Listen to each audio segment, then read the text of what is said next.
அன்புடைய அனைவருக்கும் அருள்மிகு காத்தாயம்மன் பிரசன்ன ஜோதிட நிலையத்திலிருந்து ஜோதிட ரவியின் அன்பு வணக்கங்கள். நாம் இன்னைக்கு 1/9/2024 ராசி பலன்களை பற்றி பார்த்துட்டு இருக்கிறோம். செப்டம்பர் மாத ராசி பலன்களை பற்றி பார்த்துட்டு இருக்கிறோம். வருகின்ற செப்டம்பர் மாதம் கன்னி ராசிக்கு என்னென்னலாம் நன்மைகளை தரப்போகுது அப்படிங்கிறத பார்க்குறோம். அதுக்கு முன்னாடி உங்களுடைய சுய ஜாதகத்தை எடுங்க. உங்களுடைய ஜாதகத்தில் என்ன தசாபுத்தி நடக்குதுன்னு பாருங்கள்.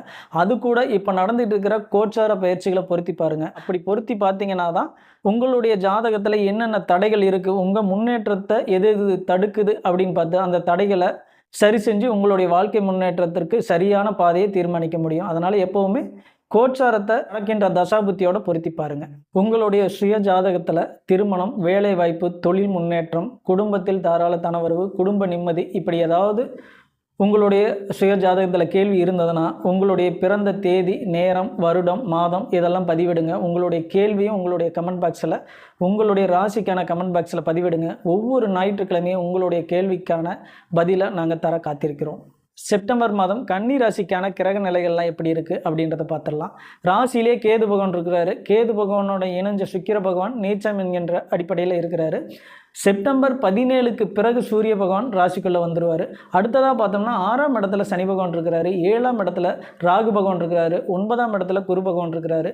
10ஆம் இடத்துல செவ்வாய் பகவான் இருக்கிறாரு. 11ஆம் இடத்துல இந்த மாதத்தின் தொடக்கத்தில் சந்திர பகவான் இருக்கிறாரு.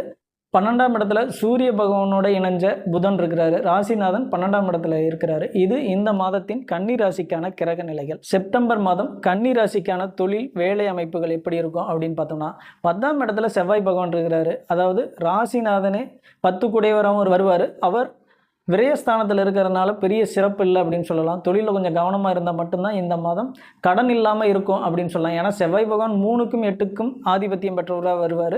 அவர் தொழில் ஸ்தானத்தில் அமரும் பொழுது கண்டிப்பாக புதனுக்கும் செவ்வாய்க்கும் கொஞ்சம் முரண்பாடான கிரகங்கள் தான் இரண்டுமே. அதனால் கடன் வருகின்ற வழிகளை ஏற்படுத்தி கொடுக்கறதுக்கான வாய்ப்புகள் அதிகம் இருக்குது.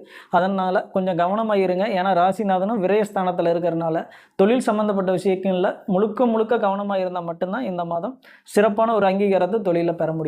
வேலை சம்பந்தப்பட்ட விஷயங்கள் எப்படி இருக்கும் கன்னிராசிக்காரர்களுக்கு அப்படின்னு பார்த்தோம்னா 6ஆம் இடத்துல இருந்து சனி பகவான் 8ஆம் இடத்தை பார்க்குறாரு. 8ங்கும் போது கடன் கண்டங்கள் இந்த மாதிரியான விஷயங்களை சொல்லும். இருந்தாலும் கூட 8 பார்க்கறது நல்லது தான். சனி பகவான் 8 பார்க்கும்போது அந்த ஸ்தானத்தை கெடுப்பார். அப்படிங்கிறதுனால கொஞ்சம் கடன் குறையிறதுக்கான வாய்ப்புகளை ஏற்படுத்தி கொடுப்பார். ஏன்னா கன்னிராசிக்கு சனி பகவான் நல்லது தான் செய்வார். பெரிய அளவில் கெடுபலன்னு இவர் தந்திர போகிறதில்லை அப்படின்னு சொல்லலாம்.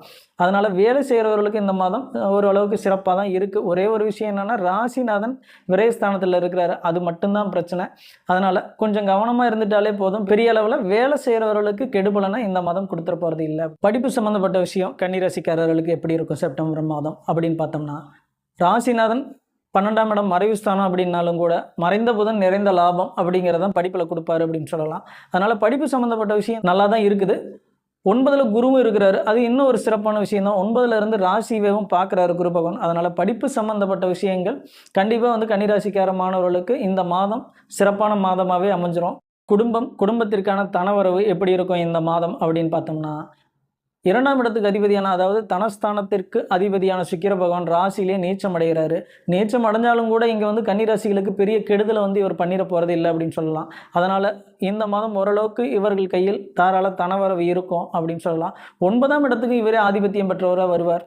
அதனால் 9 என்கின்ற பாக்கியமும் கண்டிப்பாக இந்த மாதம் கிடைக்கக்கூடிய ஒரு வாய்ப்புகளை தான் ஏற்படுத்தி கொடுத்துரும். ஏன்னா கேதுவோடு இருக்கும்பொழுது அங்கே பங்கப்பட்டிருக்கிறதுனால கண்டிப்பாக தாராள தனவரவு கொடுக்கக்கூடிய ஒரு சூழலை ஏற்படுத்தி கொடுப்பாரு.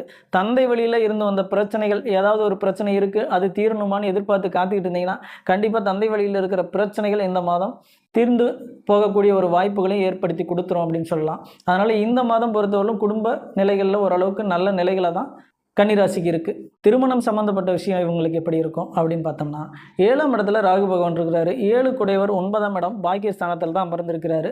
9ஆம் இடத்துல இருந்து ராசிவே பார்க்குறாரு. சுக்கிரனையும் அங்கே பார்க்குறாரு. அதாவது இடம் கொடுத்த சுக்கிரனையும் பார்க்குறது ஒரு சிறப்பான விஷயங்கள் தான். திருமணம் சம்மந்தப்பட்ட விஷயங்களை கண்டிப்பாக முயற்சி பண்ணிங்கன்னா இந்த மாதம் உங்களுடைய வீடுகளில் சுப காரியங்கள் நடக்கக்கூடிய வாய்ப்புகளை ஏற்படுத்தி கொடுத்துரும். அதனால் திருமணம் சம்மந்தப்பட்ட விஷயங்களில் அருமையான ஒரு முன்னேற்றம் இருக்குது. அதனால் கன்னிராசிக்காரங்க இந்த திருமணம் சம்மந்தப்பட்ட விஷயங்களில் சரியாக பயன்படுத்திக்காங்க. உடல்நிலை சம்மந்தப்பட்ட விஷயம் எப்படி இருக்கும் கன்னிராசிக்காரர்களுக்கு அப்படின்னு பார்த்தோம்னா 6ஆம் இடத்துலேயே சனி பகவான் இருக்கிறாரு. 6ல் இருந்து விரயஸ்தானத்தில் இருக்கிற ராசிநாதனை பார்க்குறாரு. அதனால் இந்த மாதம் கொஞ்சம் கவனமாக இருந்துக்கிறது தான் நல்லது. இல்லாட்டி உடல்நிலை சம்மந்தப்பட்ட விஷயங்கள ஒரு விரை செலவு வரக்கூடிய வாய்ப்புகளை ஏற்படுத்தி கொடுத்துரும். ராசியிலேயே கேது அமர்ந்திருக்கிறதுனால இது இந்த மாதம் சிறப்பான அம்சத்தை கொடுக்க போகிறது இல்லை. அதனால் உடல்நிலை சம்மந்தப்பட்ட விஷயங்களில் கொஞ்சம் கவனமாக இருங்க, நிறையாவே கவனமாக இருங்க. அதுதான் கன்னிராசிக்காரர்களுக்கு இந்த மாதம் சிறப்பு. கன்னிராசியில் இருக்கிற நட்சத்திரக்காரர்களுக்கு, அதாவது உத்திரம், அஸ்தம், சித்திரை இந்த 3 நட்சத்திரக்காரர்களுக்கு இந்த மாதம் எப்படி இருக்கும் அப்படின்றத பார்த்திடலாம்.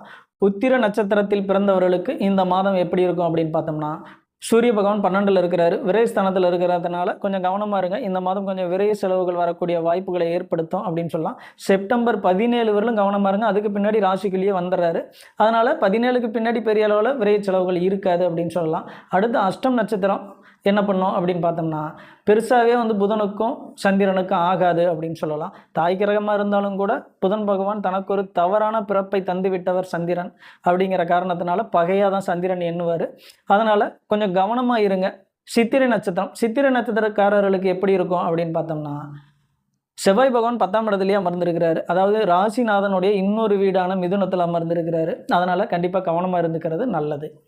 இந்த மாதம் எந்த தெய்வங்களை வழிபட்டால் கன்னிராசிக்காரர்களுக்கு நல்லாயிருக்கும் அப்படின்னு பார்த்தோம்னா, புதன் பகவான் விரயஸ்தானத்தில் இருக்கிறாரு அப்படிங்கிறதுனால அயன சயன போகம் அப்படின்னு சொல்கிறோம் இல்லையா?